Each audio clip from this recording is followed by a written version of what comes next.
Hello students नमस्कार। मैं हूं आपका दोस्त DKS और आपका हमारे चैनल पर हार्दिक स्वागत है। दोस्तों आज की जो क्लास है इसमें हम पढ़ने वाले हैं अम्ल तथा क्षार को। आज हम समझेंगे कि अम्ल क्या होते हैं और जो हमारे आर्हेनियस साइंटिस्ट हैं उनके अम्ल के बारे में क्या मत है। तो दोस्तों यह जो क्लास है बहुत ही ज़्यादा इंपॉर्टेंट है, क्योंकि इस क्लास में ही कंसेप्ट मिलता है आपके लिए।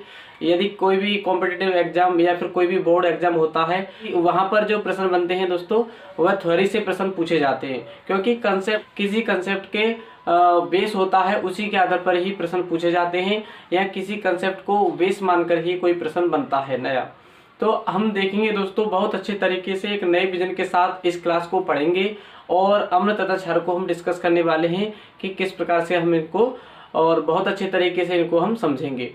तो दोस्तों हमारे इस चैनल टारगेट विद DKS पर आपके लिए NCERT साइंस की जो कंप्लीट कोर्स NCERT साइंस यानी कंप्लीट कोर्स NCERT साइंस की सीरीज चल रही है।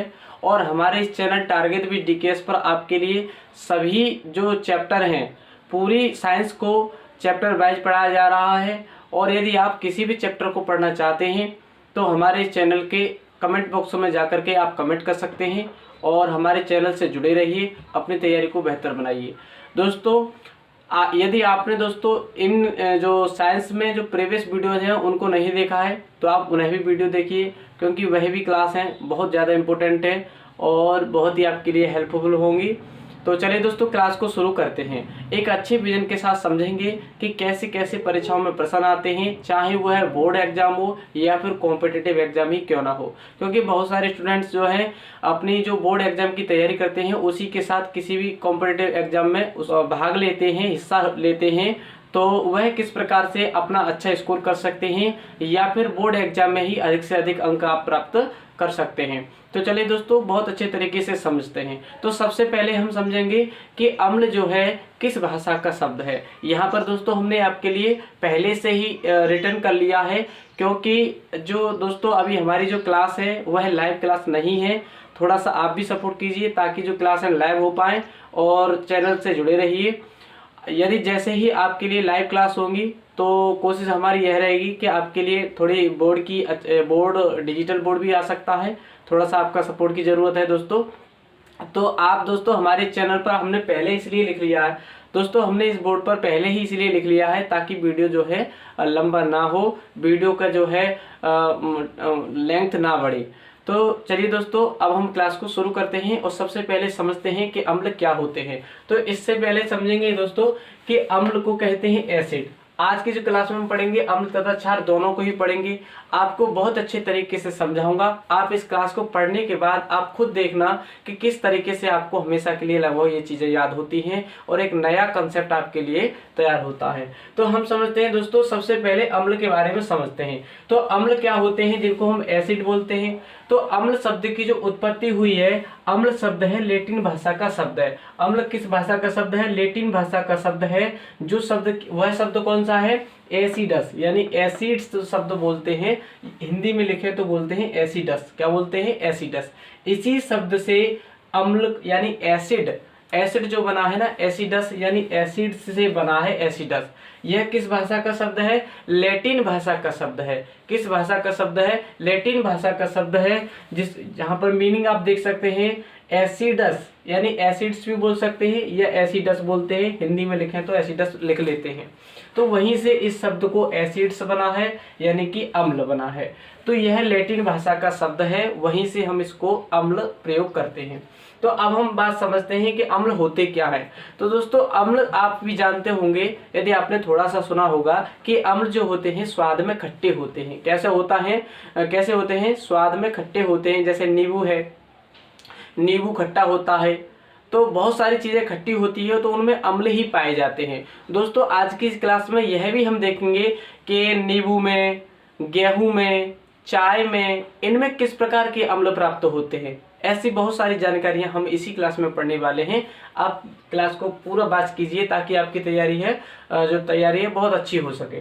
तो दोस्तों सबसे पहले हम समझते हैं कि अम्ल जो है कैसे होते हैं, खट्टे होते हैं। यहाँ पर हमने लिखा है कि अम्ल वे पदार्थ हैं जिनका स्वाद खट्टा तथा ये नीले लिटमस पेपर को लाल कर देते हैं। कैसा करते हैं? लाल कर देते हैं। जो नीला लिटमस पेपर होता है ये क्या करते हैं, यदि अम्ल को किसी नीले लिटमस पेपर पर डाल दिया जाए तो वह उसका कलर जो है नीले से कैसा हो जाता है, लाल हो जाता है। यह अम्ल की पहचान है। और आप स्वाद में भी बता सकते हैं कि अम्ल जो स्वाद में खट्टे होते हैं। यह जो भाषा है साधारण भाषा है, जनरल भाषा है। लेकिन आर्हेनियस क्या कहते हैं, यह एक साइंटिस्ट है, इनका एक अलग मत है, ये अपने हिसाब से कहते हैं। क्या कहते हैं आर्हेनियस, ये कहते हैं कि अम्ल वे पदार्थ हैं जो जल में, क्या है, अम्ल वे पदार्थ हैं जो जल में अपघटित होकर H+ आयन, क्या है, H+ आयन, प्लस है और आयन, जब भी प्लस लगा हो या माइनस लगा हो वो होते ही आयन है, लेकिन प्लस है तो प्लस आयन और माइनस होता है तो माइनस आयन। तो क्या है, H+ आयन यानी हाइड्रोजन आयन देते हैं।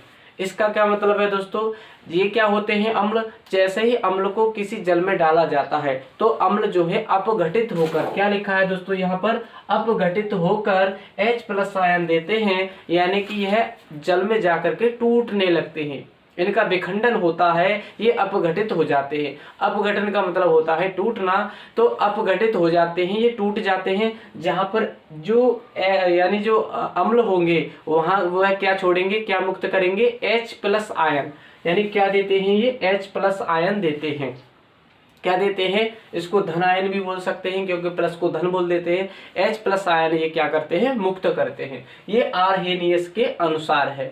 अब बात हम करते हैं अम्ल कितने प्रकार के होते हैं। अम्ल होते हैं कई प्रकार के होते हैं, यहाँ पर मैंने 2-4 प्रकार लिख लिए हैं, लेकिन और भी प्रकार के होते हैं। सिर्फ आप ये ना समझें कि 2 ही प्रकार के या 4 प्रकार के होते हैं, ये बहुत प्रकार के होते हैं, इसलिए मैंने 2-4 प्रकार का लिखा है और यहाँ पर लिखा है कई प्रकार के होते हैं। तो सबसे पहले हम समझते हैं अकार्बनिक अम्ल। क्या है, सबसे पहला है कौन सा है, अकार्बनिक अम्ल, तो या फिर खनिज अम्ल भी कह देते हैं। अ माने नहीं और कार्बनिक माने कार्बन वाले, यानी जिनमें कार्बन की मात्रा नहीं होती है उन्हें अकार्बनिक कहते हैं। जहां पर कार्बन की मात्रा नहीं है वहां अकार्बनिक कहा जाता है। इसी कारण यहाँ पर ये अम्ल ऐसे होंगे जिनमें कार्बन की मात्रा नहीं होगी, इसी कारण इनको कहा गया है अकार्बनिक अम्ल या फिर खनिज अम्ल।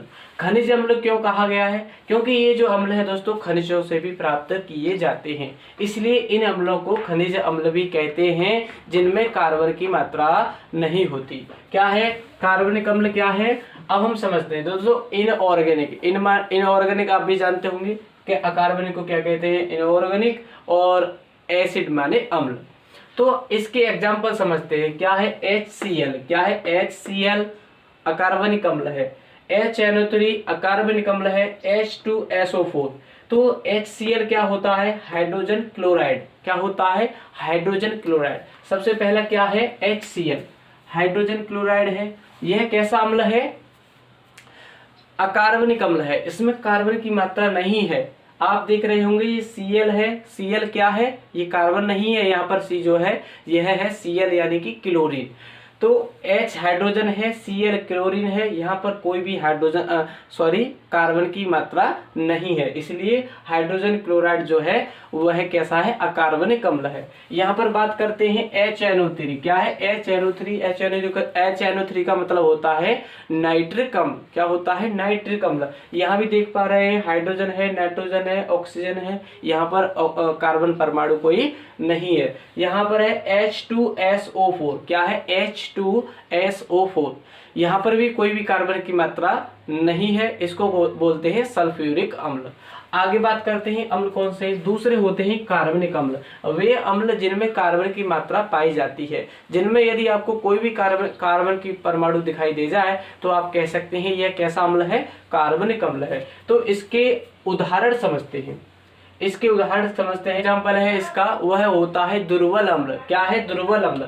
जो दुर्बल अम्ल होते हैं अधिकतर वह होते हैं कार्बनिक अम्ल, यानी दुर्बल अम्लों में जो कार्बन की मात्रा पाई जाती है वह किसके अंतर्गत आते हैं, कार्बनिक अम्ल के अंतर्गत आते हैं। दूसरा है लैक्टिक अम्ल। लैक्टिक अम्ल कहाँ पाया जाता है, दूध में, दही में, खट्टा जो दूध होता है उसमें या फिर दही में, लैक्टिक अम्ल। लैक्टिक अम्ल भी कैसा है, कार्बनिक अम्ल है। तीसरा है यूरिक अम्ल। यूरिक अम्ल भी कार्बनिक अम्ल है। अगला है एसिटिक यानी CH3COOH। ये CH3COOH आपको दिखाई दे रहा है, यहाँ पर C दो कार्बन परमाणु हैं, तो इसका मतलब यह कार्बनिक अम्ल तो है ही, लेकिन इसका नाम क्या है, एसिटिक अम्ल। आगे समझते हैं हम प्रबल अम्ल। क्या समझेंगे? प्रबल अम्ल, इनको बोलते हैं स्ट्रॉन्ग एसिड्स। तो ये जो प्रबल अम्ल होते हैं किस कारण से इनको प्रबल कहा गया है, तो यह भी हम समझेंगे कि दोस्तों ये अम्ल जो है जल में पूरी तरह आयनित हो जाते हैं। अभी हमने पढ़ा था H+ आयन, क्या पढ़ा था? H+ आयन, माइनस होता H- आयन पढ़ते। तो जो जिन पे आयन की मात्रा चाहे धन आयन बन जाए चाहे ऋण आयन यानी पॉजिटिव नेगेटिव कोई भी आयन हो उन्हें आयन बोलते हैं। तो ये जल में पूरी तरह आयनित हो जाते हैं। इसका मतलब है वे अम्ल जो जल में पूरी तरह से टूट जाते हैं या आयनों में बढ़ जाते हैं, चाहे वह ऋण आयन बने धन आयन बने कैसे भी आयन बने, तो वो जो पूरी तरह वियोजित हो जाते हैं जल में वही कहलाते हैं प्रबल अम्ल। अब हम समझते हैं ऐसे कौन से आयन हैं। तो इसके जो एग्जाम्पल है दोस्तों, सबसे पहला है HCl, यानी आपने पढ़ा था ये अकार्बनिक तो है ही, अकार्बन में उदाहरण पढ़ा था इसमें, अकार्बनिक में इसका एग्जाम्पल पढ़ा है हमने। अब हम समझेंगे अकार्बनिक तो है ही, क्योंकि जो Cl जो है ये क्लोरीन है, हाइड्रोजन क्लोराइड जो है यह कैसा अम्ल है? प्रबल अम्ल है। यह पूरी तरह से H+ आयन में टूटता है। जैसे ही इसको जल में डुबोएंगे तो H+ आयन देगा और Cl- आयन देगा, यानी दो आयनों में यह पूरी तरह से वियोजित हो जाएगा, इसलिए ये प्रबल आयन है। आगे बात करते हैं HNO3 यानी नाइट्रिक अम्ल, यह भी एक प्रबल अम्ल है। आगे बात करते हैं H2SO4, यह भी कैसा अम्ल है? प्रबल अम्ल का ही एग्जाम्पल है। आगे बात करते हैं दुर्बल अम्ल, क्या है दोस्तों? अब हम पढ़ते हैं दुर्बल अम्ल यानी वीक एसिड्स। अभी स्ट्रॉन्ग एसिड पढ़े हैं, अब हम पढ़ते हैं वीक एसिड्स के बारे में। ये अम्ल क्या है दोस्तों? आंशिक रूप से जल में वियोजित होते हैं या आयनित होते हैं, यह पूरी तरह से जल में घुलते नहीं है। जब भी कोई अम्ल पूरी तरह से टूटेगा नहीं, अपघटित नहीं होगा, तब तक वह जल में पूरी तरह से घुलेगा नहीं, इसका मतलब वह आयनित पूरी तरह से नहीं हुआ। तो यह जो है अम्ल, जो दुर्बल अम्ल होते हैं वो उनका जो है आंशिक अपघटन होता है या वह आंशिक रूप से आयनित होते हैं, तो इसी कारण इनको क्या कहते हैं? दुर्बल अम्ल कहा जाता है। तो इसके एग्जाम्पल है CH3COOH, क्या है? एसिटिक अम्ल। कैसा है? कार्बनिक अम्ल तो है ही, क्योंकि कार्बन की मात्रा है, तो यह एसिटिक अम्ल है। यह कैसा अम्ल है? दुर्बल अम्ल है। आगे बात करते हैं H2CO2, क्या है? इसको बोलते हैं कार्बोनिल अम्ल। क्या बोलते हैं? कार्बोनिल अम्ल। यहाँ पर लिखा है कार्बोनिल अम्ल H2CO2, यह भी कार्बनिक अम्ल है, लेकिन यह जो है कैसा अम्ल है? दुर्बल अम्ल है। आगे बात करते हैं H3PO4 यानी फॉस्फोरिक अम्ल, यह भी कैसा अम्ल है? दुर्बल अम्ल है। आगे बात करते हैं दोस्तों अम्लों के स्रोत, यानी अम्ल जो है हमें कहाँ से प्राप्त होंगे। हम अम्ल यदि किसी में पदार्थ में अम्ल की मात्रा प्राप्त होती है तो वहाँ कौन कौन से अम्ल होते हैं, क्योंकि अम्ल तो कई प्रकार के होते हैं और अम्लों के नाम भी कई होते हैं। इसी कारण हम समझेंगे कि अम्ल जो है कहाँ कहाँ से प्राप्त हो सकते हैं और कौन कौन से अम्ल होते हैं। चलिए दोस्तों बात करते हैं हम इसी के बारे में।